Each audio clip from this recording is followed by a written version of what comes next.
অনুষ্ঠান বাড়ি স্টাইলে পটল চিংড়ি বানাবেন ভাবছেন? তাহলে রেসিপিটি দেখুন আর ঝটপট বানিয়ে ফেলুন। তার জন্য পটল আলুকে এরকমভাবে কেটে নিয়েছি। এরপর কড়াইয়ে সর্ষের তেল গরম করে প্রথমে পটলগুলিকে নুন হলুদ দিয়ে হালকা লাল করে ভেজে তুলে নেব। ওই একই তেলের মধ্যে আলুগুলিকেও ব্রাউন করে ভেজে তুলে নেব। এদিকে কিছু চিংড়ি মাছ লবণ হলুদ মাখিয়ে রেখেছি, সেগুলিও হালকা ভেজে তুলে নেব। এবার ওই তেলে ফোড়নে দিয়ে দেবো গোটা জিরে, গোটা গরম মশলা, শুকনো লঙ্কা, তেজপাতা আর একটা বড় সাইজের পেঁয়াজ কুচি। পেঁয়াজ ব্রাউন করে ভাজা হয়ে এলে দিয়ে দেবো 2 চামচ আদা রসুন কাঁচা লঙ্কার পেস্ট। একটু নাড়াচাড়া করে দিয়ে দেবো 2টি বড় সাইজের টমেটো পেস্ট।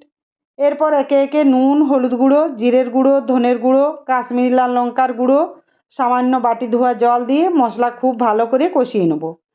মশলা থেকে তেল ছেড়ে এলে ভেজে রাখা আলু, পটল, চিংড়ি মাছগুলি দিয়ে একটু কষিয়ে দিয়ে দেবো 2 চামচ ফেটিয়ে রাখা টক দই আর সামান্য চিনি। সব কিছু ভালো করে কষিয়ে গরম জল দিয়ে দেবো। এভাবে কিছুক্ষণ ফুটিয়ে সব কিছু সেদ্ধ হয়ে এলে উপর থেকে গরম মশলা ছড়িয়ে নামিয়ে নেব। তৈরি হয়ে গেল অনুষ্ঠান বাড়ি স্টাইলে পটল চিংড়ি।